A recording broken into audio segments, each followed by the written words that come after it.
A common problem students have is understanding the present perfect simple and the past simple. Which one should we use? When should we use it? The good news is, although they can be confusing at first, they're actually quite simple once you understand their differences. Let's take a look at the present perfect simple first. The present perfect simple has three functions. We use it to talk about past events, recent past events, and unfinished states. The first function is talking about past events. To understand the past events function, let's use a timeline. So on the left, we have the past. In the middle, we have the present, and on the right, we have the future. The present perfect simple indicates that something happened in the past, but we don't know when it happened. We just know that it happened sometime in the past between the day that you were born until now. Let's use an example here using the sentence, I've been to Australia. This means that sometime in the past you went to Australia. Now, be careful of the difference between been and gone. Gone means that you went there, but you're still not back yet. Been means that you went there and then you left. And of course, we don't know when you went. It could have been last year or 10 years ago. So when someone asks you, have you been to Australia? It means, have you been there any time from the day that you were born until now? We often use never to emphasize negatives and ever to emphasize our questions about past events. So for example, have you ever been to America? No, I've never been to America. The second function of the present perfect simple is talking about recent past events.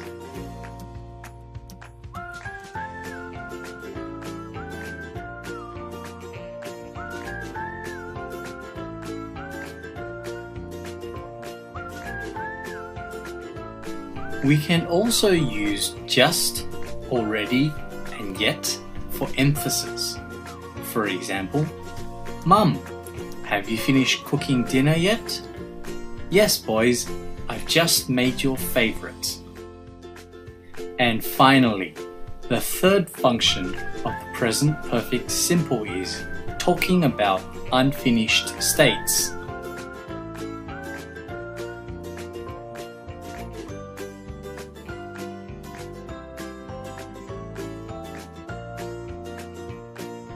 Just remember, we use for a period of time. For example, for an hour, for 2 days, for the last 10 years. And we use since for a starting point of time. For example, since last night, since 3 months ago, since the 1980s. Let's take a look at our timeline again so we can understand this better. On our timeline, we have the past, present, and future. The boy met the girl at a certain point in the past, and they still know each other in the present, which is during their date at the restaurant. But they have known each other for 2 weeks, which means they met 2 weeks ago. On the other hand, the past simple has only one function, that is, to talk about finished events where the time is known.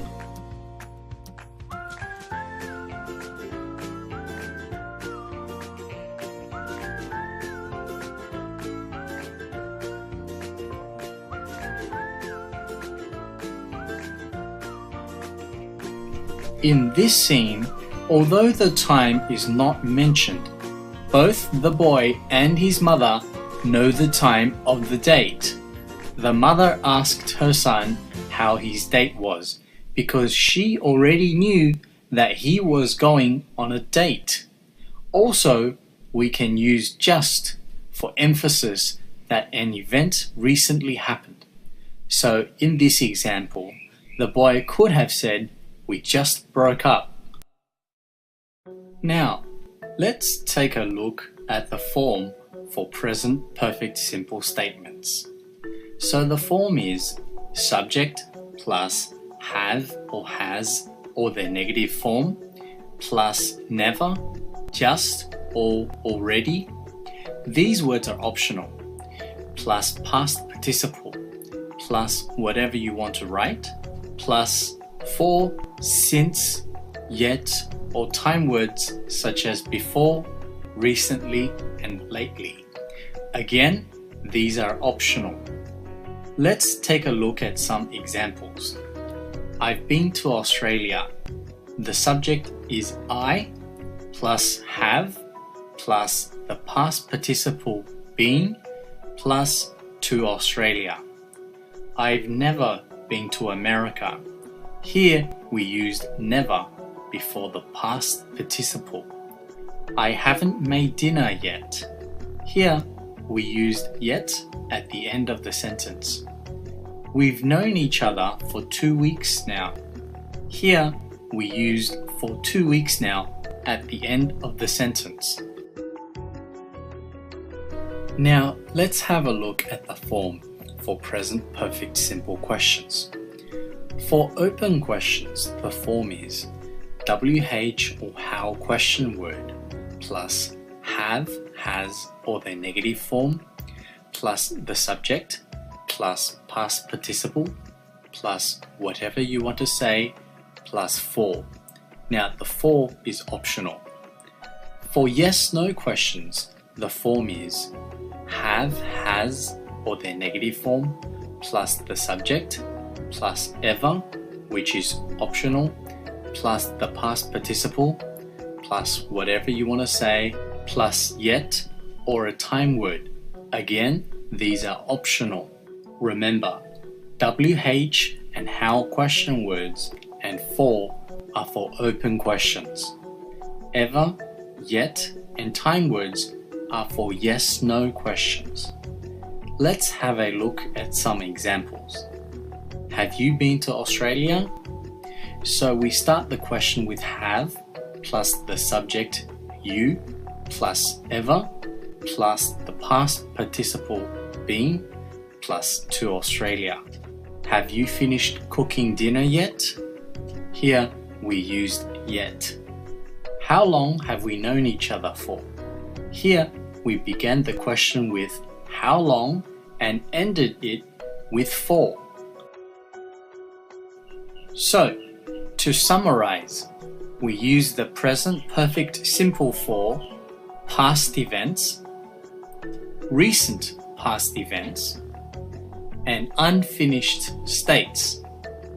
And we use the past simple for finished events where the time is known. If you've enjoyed our video, please visit our website at umonzu.com for more videos and subscribe to our YouTube channel by clicking the subscribe button and like, comment and share our videos. And make sure you tell your friends and colleagues about Umonzu.